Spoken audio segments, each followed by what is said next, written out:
कृतिका पाठ 2 जॉर्ज पंचम की नाक। ये कमलेश्वर जी के द्वारा लिखा गया व्यंग्यात्मक लेख है।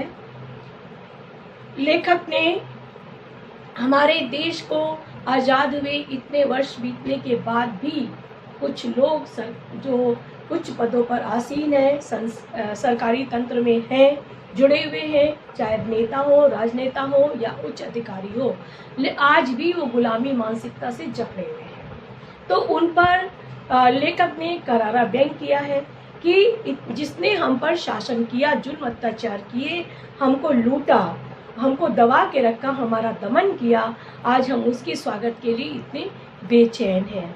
ये बात उस समय की है जब ब्रिटेन की राजकुमारी एलिजाबेथ अपने पति के साथ, द्वितीय एलिजाबेथ अपने पति के साथ भारत आने वाली थी। ये खबर जब भारतीय सरकारी तंत्र को पता चली तो उनमें हड़कंप मच गया कि एलिजाबेथ द्वितीय अपने पति के साथ आ रही है, तो उनका स्वागत बहुत ज़ोर शोर से करना चाहिए, क्योंकि एलिजाबेथ भारत आने के लिए बहुत ज़ोर शोर से तैयारी कर रही थी। उनकी तैयारियों की एक एक घटना, एक एक बात समाचार पत्रों में छप रही थी। जो इंग्लैंड के समाचार पत्र में जो समाचार छप रहा था, वही समाचार दूसरे दिन भारतीय अखबारों में भी छप जाता था। उनके पति की जीवनी, उनके नौकर चाकर और उनके कुत्ते तक की भी जीवनी पेपर में छप जाती थी, समाचार पत्र में छप जाती थी। महारानी भारत के दौरे में, पाकिस्तान के दौरे में कौन सी ड्रेस पहनेंगी, उसकी कीमत क्या है, ये सब भी समाचार पत्रों में छपता था। और उसको वो कपड़ा कहाँ से मंगवाया गया, ये सब जानकारी समाचार पत्रों में छाप दी जाती थी। हमारे अधिकारियों को लगा कि इतनी महंगे कपड़े पहनकर दिल्ली के पालम हवाई अड्डे पर एलिजाबेथ उतरेंगी तो उनका स्वागत भी जोर शोर से होना चाहिए। पूरी दिल्ली को रातों रात सजा दिया गया, दुल्हन की तरह सजा दिया गया। जितनी इमारतें थी उनमें रंग रोगन कर दिया गया, उनमें झालरें लगा दी गई, लाइट लगा दी गई। पूरी जैसे दुल्हन को सजाया जाता है वैसे इमारतों को सजा दिया गया। किनारे तरह मतलब ताजे ताजे पेड़ों को ला के लगा दिया गया, पूरी हरियाली हो गई। सड़कें जो टूटी फूटी सड़कें थी, कभी उनमें झाड़ू नहीं लगती थी, उनमें उनकी धूल साफ कर दी गई, सड़कों को नया बना दिया गया।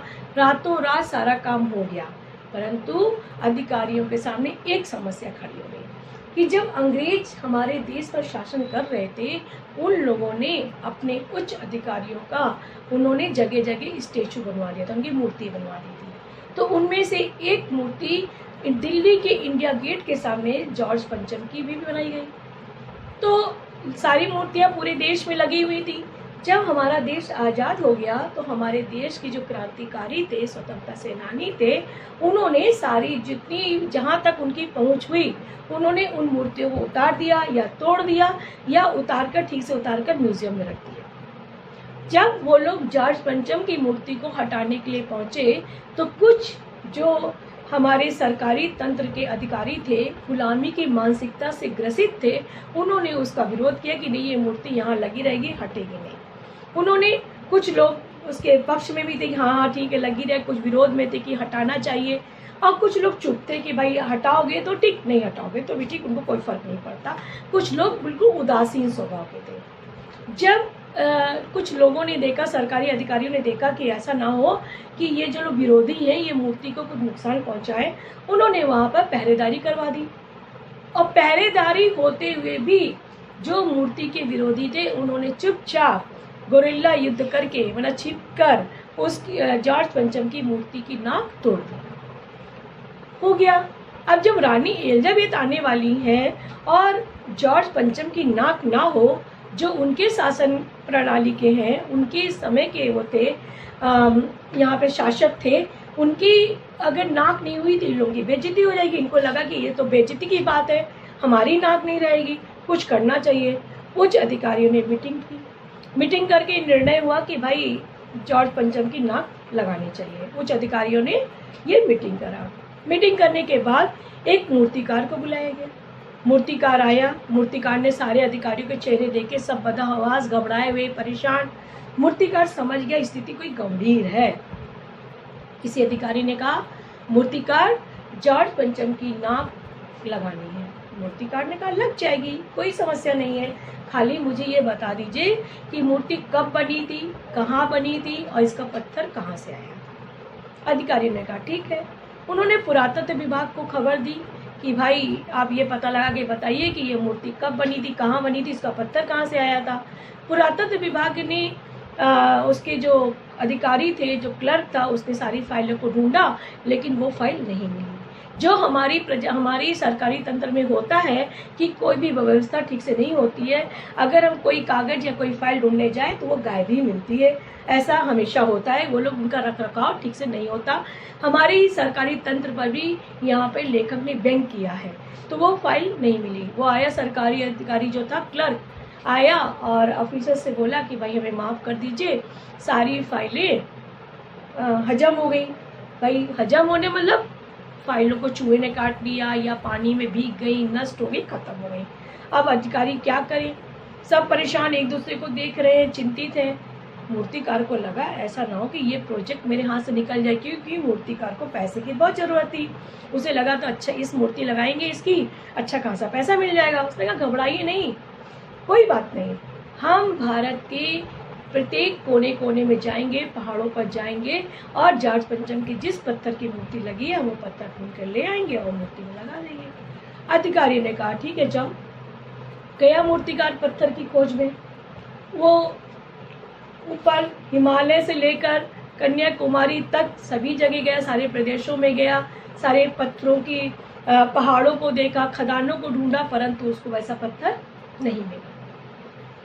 वो निराश हताश घूमकर पूरे भारत का भ्रमण कर कर आया और अधिकारियों के समक्ष उसने अपनी व्यवस्था रख दी कि भाई ये पत्थर लगता है विदेशी है, इसलिए भारत में नहीं मिल रहा है। जो हमारे सभापति थे वो पूरी तरीके से गुलामी मानसिकता में जकड़े हुए थे। उन्होंने कहा अरे एक पत्थर नहीं मिल रहा, हम लोगों ने विदेशों की हर चीज़ अपना ली, बॉल डांस तक भारत में मिल जाता है, पत्थर क्यों नहीं मिल रहा है, ठीक से खोजो, खोजने से सब कुछ मिल जाता है। तो फिर मूर्तिकार ने कहा कि अगर आप अनुमति दें एक काम कर सकते हैं। मैं क्या कर सकते हो? उसने कहा कि पहले आप सारे इस जहाँ सभा कक्ष है इसका आप सारी खिड़की दरवाजे बंद कर दिए, जो बात हम बता रहे हैं वो समाचार पत्र में नहीं छपना चाहिए। वही सारे खिड़की दरवाजे बंद हो गए। तो मूर्तिकार ने सलाह दिया, सुझाव दिया कि हमारे देश के नेताओं के, स्वतंत्रता सेनानियों के, क्रांतिकारियों के, बड़ी बड़ी हमारे जो महारथी हैं उन सब के स्टेचू पूरे भारत में जगह जगह लगे हुए हैं, उनकी मूर्तियाँ लगी हुई हैं। अगर आप अनुमति दें तो हम जॉर्ज पंचम की नाक के बराबर जिस नेता की, जिस भी क्रांतिकारी की, जिस भी योद्धा की मूर्ति नाक फिट होगी हम उसको उतार कर ले आएंगे और जॉर्ज पंचम के नाक में फिट कर देंगे। अब जब ये बात सारे अधिकारियों ने सुनी तो एक दूसरे का मुंह देखने लगे कि भाई ये बात तो अगर ऐसा पता चला तो पूरे देश में हंगामा हो जाएगा, देश के लोग ये बात तो स्वीकार नहीं करेंगे। फिर भी उनकी मजबूरी थी क्योंकि गुलामी मानसिकता से वो जकड़े हुए थे। उन्होंने आंखों में इशारा करके एक दूसरे से सहमति ले ली और मूर्तिकार से कहा ये काम बहुत सावधानी से करना, किसी को पता ना चले। मूर्तिकार ने कहा ठीक है। मूर्तिकार गया। मूर्तिकार कश्मीर से लेकर कन्याकुमारी तक सारे प्रदेशों में गया, सारे हमारे नेताओं की, स्वतंत्रता सेनानियों की, क्रांतिकारियों की, सबकी नाकों को उसने नापा, परंतु सबकी नाक जॉर्ज पंचम की नाक से बहुत बड़ी थी। जॉर्ज पंचम की नाक बहुत छोटी थी। नाक प्रतिष्ठा का प्रतीक है, मान सम्मान का द्योतक है। यहाँ पे लेखक ये बताना चाहते हैं कि हमारे देश का मान सम्मान जॉर्ज पंचम की नाक के मान सम्मान से कहीं ऊंचा है। उसकी नाक उसमें फिट नहीं हुई। फिर मूर्तिकार जब पूरा निराश होने लगा तो वह बिहार के सेक्रेटरिएट के सामने गया। वहाँ 1942 के संग्राम में हमारे देश के बच्चों ने भी भाग लिया था, अपनी आहुति दे दी थी। उन बच्चों के भी वहाँ पे मूर्तियाँ लगी थी। वो गया मूर्तिकार, उन बच्चों की भी नाक को नापा। उन बच्चों के, हमारे देश के क्रांतिकारी शहीद बच्चों की नाक भी जॉर्ज पंचम की नाक से कहीं ज़्यादा बड़ी थी, उसमें फिट नहीं हुई। मतलब उनका सम्मान भी जॉर्ज पंचम के सम्मान से बहुत ऊंचा था। जॉर्ज पंचम का सम्मान कुछ भी नहीं है। लेखक ये बताना चाहते हैं। मूर्तिकार निराश हताश फिर लौट आया और सरकारी जो हुक्काम थे, ऑफिसर्स थे, उनके सामने वो उपस्थित हुआ और सिर झुकाकर शर्मिंदा होते हुए उसने कहा कि हमें माफ़ कर दीजिए, हमने बहुत प्रयास किया, परंतु जॉर्ज पंचम की नाक तो बहुत ही छोटी है। हमारे देश के बच्चे जो शहीद बच्चे हैं, उनकी नाक भी जॉर्ज पंचम की नाक से बहुत बड़ी है और उसमें वो फिट नहीं हो रही है। अब हुक्काम लोग क्या करें, सब बहुत परेशान हताश। मूर्तिकार को लगा कि ये काम तो उसके हाथ से निकल जा रहा है।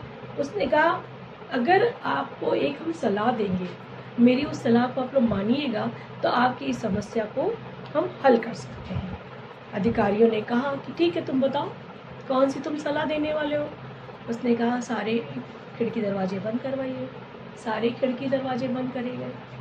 बंद करने के बाद उसने कहा हमारे देश की आबादी उस समय 40 करोड़ थी। 40 करोड़ है। 40 करोड़ में से कोई व्यक्ति तो अपनी नाक कटाने के लिए तैयार हो जाएगा, जो जॉर्ज पंचम की मूर्ति में लगा देंगे। ये इशारा करता है हमारे देश के गद्दारों की ओर, जो देश के साथ चंद पैसों के लिए, चंद लालच के लिए देश के साथ गद्दारी करते हैं और देश की खुफिया जो गुप्त चीजें हैं वो बाहरी SIS को सौंप देते हैं। तो यहाँ पर भी व्यंग है। लेखक ने कहा कि देखिए कोई भी अपनी नाक कटाने के तैयार हो सकता है। मूर्तिकार ने यह सलाह दी। उन्होंने कहा ठीक है, ये कैसे होगा। बोले ये जिम्मेदारी आप मेरे ऊपर छोड़ दीजिए और ये काम हम कर देंगे, आप इसके लिए निश्चिंत रहिए। सारे अधिकारियों ने एक दूसरे का मुंह देखा और उन्होंने मूक सहमति दे दी। ठीक है, तुम्हें जो लगे तुम करो। उधर जो था मूर्तिकार, वो नाक ढूंढने का प्रयास कर रहा था कि कोई देश के प्रति देशद्रोही, देश गद्दार मिल जाए जो अपनी नाक कटाने के लिए तैयार हो जाए। ऐसे बहुत सारे लोग होते हैं। वो प्रयास में लगा हुआ था कि लेकिन मिल तो रहे थे, लेकिन जॉर्ज पंचम की नाक उसमें फिट नहीं हो पा रही थी। तो फिर उसकी नाक जॉर्ज पंचम की नाक में फिट नहीं हो पा रही थी। बहुत चिंतित था, बहुत प्रयास किया और रानी एलिजाबेथ के आने का समय भी नज़दीक आता जा रहा था। फिर उसने अधिकारियों से कहा हमें कुछ समय की मोहलत दीजिए, हम ये वाला काम कर देंगे। तब तक जहाँ पर लॉर्ड की मूर्ति लगी थी, जॉर्ज पंचम की मूर्ति लगी थी, उसकी साफ सफाई कर दी गई, रंग रोगन कर दिया गया। उसके चारों तरफ फव्वारा, जो गंदी घास वास उगाई थी उसको निकाल के साफ कर दिया गया, नया फव्वारा लगा दिया गया और वहाँ पे हथियारबंद सैनिक तैनात कर दिए गए।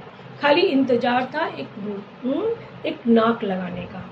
मूर्तिकार ने प्रयास किया और एक दिन ऐसी समाचार छपा कि मूर्ति में नाक लग गई। मूर्ति में नाक लग गई, ये समाचार पत्र में छप गया और ये भी छपा कि मूर्ति में नाक लग तो गई है लेकिन वो कहीं से नकली नहीं दिखाई देती, क्योंकि मूर्ति की नाक लगातार फव्वारों से भीगती रहे और अगर असली नाक है तो वो सूख के सुखड़े नहीं, इसलिए लगातार फव्वारों से वो नाक गीली होती रही और किसी को भी मूर्ति के पास जाने की अनुमति नहीं दी गई थी।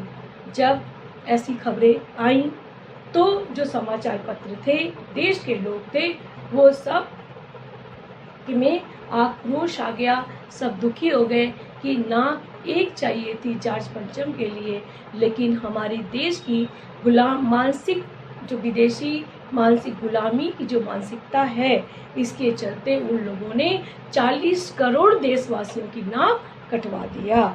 अगर एक जॉर्ज पंचम की नाक नहीं होती तो देश के कुछ बिगड़ने वाला नहीं था, परंतु गुलामी की मानसिकता ने यह दिखा दिया कि अंग्रेजों के चले जाने के बाद भी आज हम मानसिक रूप से उनकी गुलाम हैं। और समाचार पत्र में कोई भी समाचार नहीं छपा, ना कहीं कोई रिबन काटा गया, ना कहीं कोई उद्घाटन हुआ, ना किसी को प्रशस्ति पत्र दिया गया, ना कोई घटना घटी, ना कोई दुर्घटना हुई। उस दिन सारा समाचार खाली था। केवल एक ही समाचार छपा था कि जॉर्ज पंचम की नाक लग गई है। नाक एक चाहिए थी लेकिन 40 करोड़ लोगों की नाक झुक गई है। इस प्रकार से जॉर्ज पंचम की नाक के द्वारा लेखक ने हमारी गुलामी की मानसिकता को उजागर किया है कि हम किस प्रकार से मानसिक गुलामी से अभी भी जकड़े हुए हैं, हम उससे बाहर नहीं निकल पा रहे हैं।